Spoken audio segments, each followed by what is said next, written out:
মানুষের তুমি যতই উপকার করো না কেন, পরিবর্তিতে সামান্য একটু ভুল হলে সেই উপকারের কথা কিন্তু বিন্দু মাত্র মনে রাখে না।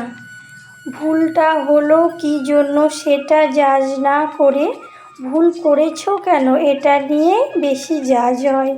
তা যাকগে, শুভ সকাল বন্ধুরা, তোমরা সবাই কেমন আছো? আশা করি তোমরা সবাই খুব ভালো আছো আর সুস্থ আছো। তোমাদের ভালোবাসায় আমরাও বেশ ভালোই আছি। আমার আরও একটা ব্লগে তোমাদের সবাইকে অনেক অনেক স্বাগত আর ভালোবাসা জানিয়ে আজকের ব্লগটা শুরু করলাম। সাথে থাকো, অনেক গল্প হবে, অনেক কথা হবে, শেষ পর্যন্ত দেখতে থাকো, আশা করি তোমাদের ভালো লাগবে। সকাল সকাল ঘুম থেকে উঠে এই যে বাসি কাজে লেগে পড়েছি, দেখতেই পাচ্ছ। আর আজকে তো ছেলের স্কুল বন্ধ, সেই জন্য ছেলেরকে আর দেখতে হয়নি, একেবারে সংসারের কাজে লেগে পড়েছি সকাল সকাল। আজকে হলো রাখি পূর্ণিমা, তো ওই জন্য ধরো স্কুলটা নেই, বন্ধ। সেজন্য সকাল সকাল ধরো কাজটা শুরু করে দিলাম। আর বাড়িতে ধরো অতিথি এসেছে, অতিথি বলতে আমার ননদ এসেছে, ননদের মেয়ে ছেলে ওরা আর কি এসেছে। আর ভাগ্নির পরীক্ষা শেষ হয়ে গিয়েছে, সেই জন্য আর কি এসেছে। আর আজকে যেহেতু রাখি পূর্ণিমা, সেই জন্য ধরো ভালোই হলো, রাখিটা ওরাও বাঁধতে পারবে।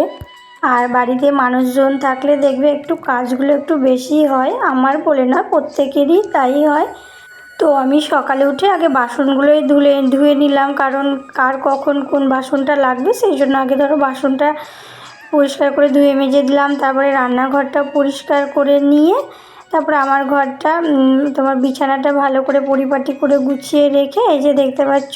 আর ছেলেও কিন্তু আজকে সকাল সকাল ঘুম থেকে উঠে গিয়েছে, কারণ হলো ওর ভাই এসেছে, দিদি এসেছে, বুঝতেই পারছো। সেই জন্য সকাল সকালও আর কি উঠে গিয়েছে। তো আমি ওকে বলছি পড়তে বসার কথা, ওর হলো কি সোমবার থেকে, আজকে তো শনিবার, কালকে দিনটা বাদ দিয়ে ওদের পরীক্ষা শুরু। ওদের এখনও কিন্তু পরীক্ষা শুরু হয়নি। আমার ভাগ্নিদের কিন্তু পরীক্ষা শেষ হয়ে গেছে, আমার ছেলেদের কিন্তু এখনও পরীক্ষা শুরুই হয়নি, সোমবার থেকে হবে। সেই জন্য বলছি তুই পড়তে বস, কিন্তু আমার কি বাচ্চা ছেলে তো বুঝতেই পারছো তো, সে ওর ছোটো ভাই আছে, গোপালকে নিয়ে আর কি খেলা করে বেড়াবে এরকমই আর কি বলছে। তা বকে কোনো রকমের ওকে বইয়ের কাছে বসিয়েছি, আর আমি এই যে একটা করে আমার কাজগুলো কমপ্লিট করে নিচ্ছি। আর ওর পাশে না বসলে কিন্তু ও জানো তো পড়া করে না। আর ওর পাশে বসে পড়ার মতো ধরো এখন সকালের দিকে তো, এখন ধরো সময়ও আমার নেই, যদিও বুঝতেই পারছো বাড়িতে মানুষজন থাকলে আবার এমনিতেও সকালের দিকটায় একটু অসুবিধাই হয়ে যায়, এদিকে কাজ সামলিয়ে আবার ধরো ওকে পড়ানো অত সম্ভব হয়ে ওঠে না আর কি। আমি বললাম তুই পড়, আমি শুনে শুনে, আর যেগুলো না পারবি আমি কিন্তু বলে দেবো। তো ওই দেখো কোনো রকমে বসেছে। আর ওর ভাই আছে বাইরে, শুধু বাইরের দিকে আর কি চোখ চলে যাচ্ছে পড়তে বসে, ঘরের দিকে আর কি মন নেই, বইয়ের দিকেও মন নেই, বাইরের দিকে শুধু চোখ যাচ্ছে। সময় সময় বলছি পড়াটা করে নাও, দিয়ে আর কি ভাইয়ের সঙ্গে খেলবা, কিন্তু ও শুনছে না। ওর ভাইকেও বেশি আর কি ভালোবাসে, তাই আর কি ভাইয়ের সঙ্গে খেলবে। ধরো আর একা থাকে তো, ওর ভাইকে পেয়েছে, ওর বেশ ভালো হয়েছে। কিন্তু দিদির সঙ্গে অতটা, কিন্তু দিদির সঙ্গে খুব ঝামেলা বেঁধে যায়, কিন্তু ভাইয়ের সঙ্গে অতটা আর কি ঝামেলা বাঁধে না। তোমার যে হাত ধোয়া ধরো কমপ্লিট হয়ে গিয়েছে, দিয়ে এই যে ঘরগুলো এখন আর কি মুছে নেব। আর ঘরগুলো দুবার করে মুছেও কিন্তু ঘরগুলো কিচকিচে যাচ্ছে না, বুঝতে পারছো। ছেলে পেলে, বাচ্চা ছেলে থাকলে কিন্তু এরকমই হয়, তাই না? তা চলো ঝটপট কাজগুলো আর কি কমপ্লিট করে নিই, যত তাড়াতাড়ি কাজগুলো করতে পারবো তত তাড়াতাড়ি আর কি আমারই বেশি ভালো। আর আজকে হলো শনিবার, আজকে হলো আমাদের আবার নিরামিষ। তো দেখা যাক আজকে আবার কি রান্না বান্না হবে কি জানি। নিরামিষের দিনে একটু ঝামেলাটা বেশি আর কি। নিরামিষ না হলে তোমার মাছ বা মাংস কিছু একটা করলে, ওর সঙ্গে কিছু করলে পরে আরেক হয়ে যায়। আর নিরামিষের দিনে অনেক রকমের তরকারি হলেও কিন্তু দেখবে ভাত খেতে অত ভালো লাগে না, যেহেতু ওরা বাচ্চা ছোটো, ওরা তো খেতে চায় না, ওদের হলো মাছ মাংস এগুলো হলেই আর কি ভালো। তো এই দেখো দেখতে পাচ্ছ আমাদের বাড়িরই গাছের আর কি পুয়ের ডাঁটা হয়েছিল। ডাঁটাগুলো এত সুন্দর না, সবগুলো একবারে খেতেও ভালো ডাঁটাগুলো।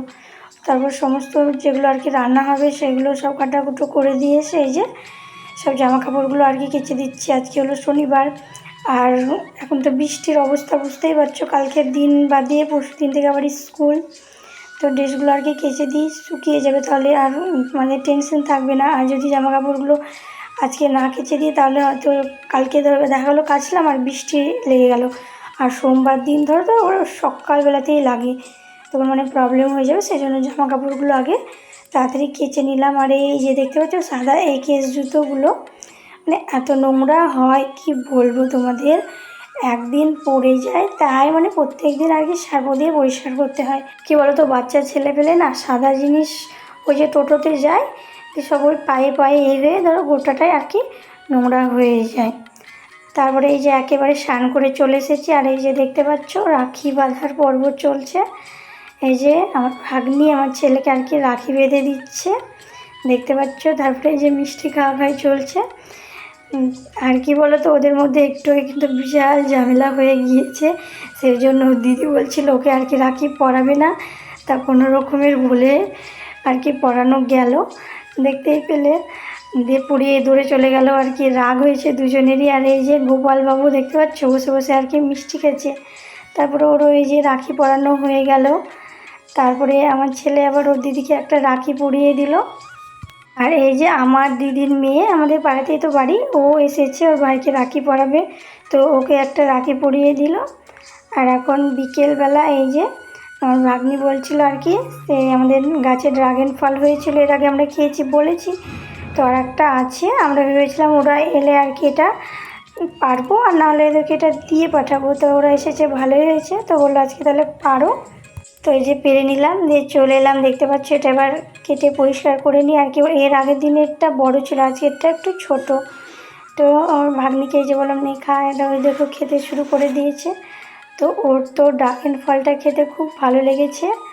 আমি বলছি কেমন লাগছে, ও বলছে বেশ ভালো লাগছে, দেখে বুঝতেই পারছো রিয়াকশানটা খেয়ে। তারপরে বিকেলবেলা এই যে সাইকেলটা দেখতে পাচ্ছ এখানে আছে, ও চালাচ্ছিল, আর কিছুক্ষণ আগে বৃষ্টি হয়ে গেল, তার জন্য আমি আবার সাইকেলটা সাইড করে দিয়ে উঠোনটা একটু দেখছি কেমন নোংরা মতো হয়েছে।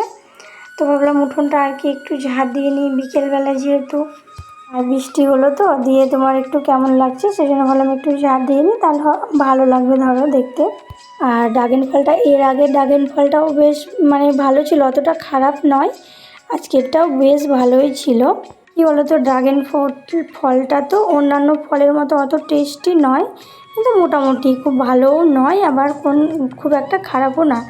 তারপরে এই যে রাত্রিবেলা মানে সন্ধ্যাবেলা করে রান্নাবান্না, দেখতে পাচ্ছ রান্নাবান্না শুরু হয়ে গেছে। তারপরে রান্নাবান্না কমপ্লিট করে এই যে ঘরে চলে এসেছি, দেখতে পাচ্ছ এখন আর কি জামা কাপড়গুলো সমস্ত ছড়িয়ে ছিটিয়ে আছে, সমস্ত যেগুলো কেচে দিয়েছিলাম আর কি সমস্ত আর কি শুকিয়ে গিয়েছে। তো জায়গার জিনিস জায়গায় আর কি পরিপাটি করে রেখে দিই, তাহলে তোমার মানে পেতে যখন নেব তখন আর কি আমারই সুবিধা হবে। সেই জন্য জামা কাপড়গুলো আর কি গুছিয়ে নিচ্ছি। আর রান্নাবান্না দেখলে তো আমার কমপ্লিট হয়ে গেছে, প্রায় সমস্ত কাজই কমপ্লিট হয়ে গেছে। ছেলেকে কিছুক্ষণ পড়াশোনাও করিয়েছি, তো পড়াশোনা কমপ্লিট করে ও ওর মতো আর কি টিভি দেখছে। আর এখনকার বেশিরভাগ বাচ্চারা জানো তো হয় টিভি দেখবে না হয় ফোন দেখবে, টিভির চাইতে ফোনটা দেখতে আর কি সবাই বেশি পছন্দ করে, তাই না?